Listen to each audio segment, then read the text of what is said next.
MOU sign हुआ है। शहर में पानी के प्रबंधन को लेकर एमओयू साइन हुआ है। सचिवालय में मंत्री महेश जोशी की मौजूदगी में एमओयू साइन किया गया। डेनमार्क के राजदूत फ्रेडी स्वान मौजूद रहीं। शहरी पेयजल क्षेत्र में सेवाओं, गुणवत्ता में सुधार, जल स्रोतों का समन्वित प्रबंधन, भूजल एक्वीफर मैपिंग, वितरण तंत्र की दक्षता में वृद्धि से गैर राजस्व जल में कमी, नदियों के कायाकल्प और अपशिष्ट जल प्रबंधन की योजना, पुनर्चक्रण के लिए एमओयू साइन किया गया है। और मानकर चलिए इस एमओयू के बाद अगर धरातल पर इसी हिसाब से काम हुआ तो न सिर्फ भूजल में बढ़ोतरी होगी बल्कि पानी की व्यवस्था के साथ जो प्रबंधन है उसमें भी काफी हद तक सुधार होता हुआ नजर आएगा। डेनमार्क के साथ एमओयू किया गया है। डेनमार्क की राजदूत इस दौरान मौजूद रहे, वहीं दूसरी तरफ मंत्री मौजूद रहे जब ये एमओयू हो रहा था। डेनमार्क के राजदूत हैं फ्रेडी स्वान जो मौजूद रहे और मंत्री महेश जोशी भी सचिवालय में मौजूद रहे। मौजूदगी में एमओयू साइन हुआ और ये सुपर एक्सक्लूसिव तस्वीरें आपको दिखा रहे हैं। तस्वीरें जरा देखिए, ये तस्वीरें उस वक्त की जब एमओयू साइन किया गया। डेनमार्क के राजदूत फ्रेडी स्वान मौजूद रहे। इस दौरान ही एमओयू किया गया। शहरी पेयजल क्षेत्र में सेवाओं, गुणवत्ता में सुधार, जल स्रोतों का समन्वित प्रबंधन और इसके अलावा कई मामलों को लेकर ये एमओयू साइन हुआ है। मेरे सहयोगी नरेश जुड़ चुके। नरेश, इस एमओयू के प्रमुख बिंदु बताइए जरा। राज्य सरकार कितना खर्च करने वाली है और कितने साल के अंदर जो एमओयू की शर्तें हैं उनके मुताबिक काम पूरा होगा?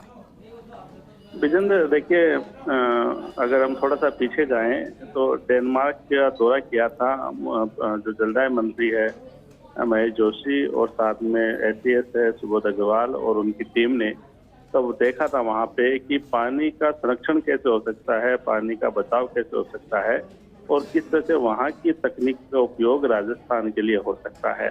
उसी क्रम को आगे बढ़ाते हुए अब जो डेनमार्क की टीम है वो राजस्थान आई है, जयपुर आई है और यहाँ सचिवालय में एक एमओयू हुआ है। ये एमओयू उसी दौरे का एक भाग कह सकते हैं जिसमें जो दोनों देश है, खासकर भारत और डेनमार्क, और भारत की बात करें तो खासकर राजस्थान सरकार के जो जलदाय विभाग है उन्होंने डेनमार्क के एक शहर के जो वहाँ सरकारी दफ्तर है उनके साथ ये एमओयू किया है। और इसका जो मकसद है कुल मिला के वो मकसद ये है, इसमें कोई बजट का या कोई इस तरह का कोई मामला नहीं है, बल्कि ये है कि दोनों देशों की जो संस्था है जो कि जल संरक्षण के लिए काम करती है वो कैसे एक दूसरे की आवश्यकताओं की पूर्ति करती है, कैसे तकनीकी का बेहतर इस्तेमाल करते हुए और जो वहाँ की परिस्थितियां हैं उनके अनुसार जल संरक्षण का जो काम है वो कर सकते हैं। खासकर अगर हम बात करें डेनमार्क की तो वहाँ पे लीकेज बहुत कम होता है। तो ऐसे में अब इस एमओयू से वहाँ की तकनीक जो है वो यहाँ काम में आ सकती है। वहाँ के जो विशेषज्ञ है वो जयपुर का दौरा करेंगे, साथ में राजस्थान के विभिन्न हिस्सों में जाएंगे, क्योंकि राजस्थान की अगर हम बात करें तो यहाँ एक लीकेज बड़ी समस्या है। एक जो नॉन रेवेन्यू वाटर है, यानी ऐसा पानी जिससे सरकार को कोई राजस्व नहीं मिलता, या अगर हम दूसरी बात करें कि हमारे यहाँ इस तरह की व्यवस्था है कि पानी बर्बाद ज्यादा होता है। जितना पानी उपलब्ध है अगर वो घरों तक पहुंचे उससे पहले बर्बाद ज्यादा होता है।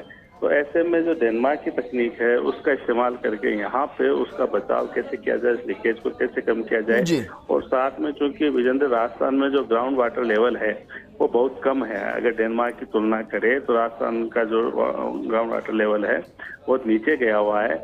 तो उस वाटर लेवल को कैसे ऊपर लाया जा सकता है, ऐसे क्या जो बदलाव हम करें, खासकर चाहे वो बिल्डिंग के निर्माण के समय, चाहे पानी के प्रोजेक्ट बनाए उनके समय, और जो कनेक्शन करे उसमें किस तरह का ध्यान रखा जाए, और उपयोग अगर पानी का करे तो उसका तरीका क्या होना चाहिए। सिंचाई में अगर पानी उपयोग आता है तो उसका उपयोग किस तरह से होना चाहिए, तो पौधों के लिए कितने पानी की जरूरत है, कितना पानी जो सिंचाई के लिए आवश्यक है। तो ये तमाम चीजें हैं जिनके बारे में दोनों ही जो देश है वो एक दूसरे की जो जानकारी है वो एक्सचेंज करेंगे और इसी जब जैसे मैंने कहा कि महेश जोशी दौरे पे गए थे, जी। उसी के क्रम में अब वहां का दल जो है वो जयपुर आया हुआ है। ठीक है वो यहाँ नरेश, शुक्रिया राजस्थान- हमारे साथ जुड़ने के लिए। लेकिन डेनमार्क की जनसंख्या कुल 65 लाख के आसपास है, जबकि जयपुर, अकेले जयपुर की जनसंख्या 1 करोड़ से ज्यादा है। लेकिन मानकर चल रहे हैं वहां जो बेहतरीन प्रबंधन है उसका फायदा जयपुर को मिलेगा, राजस्थान को मिलेगा।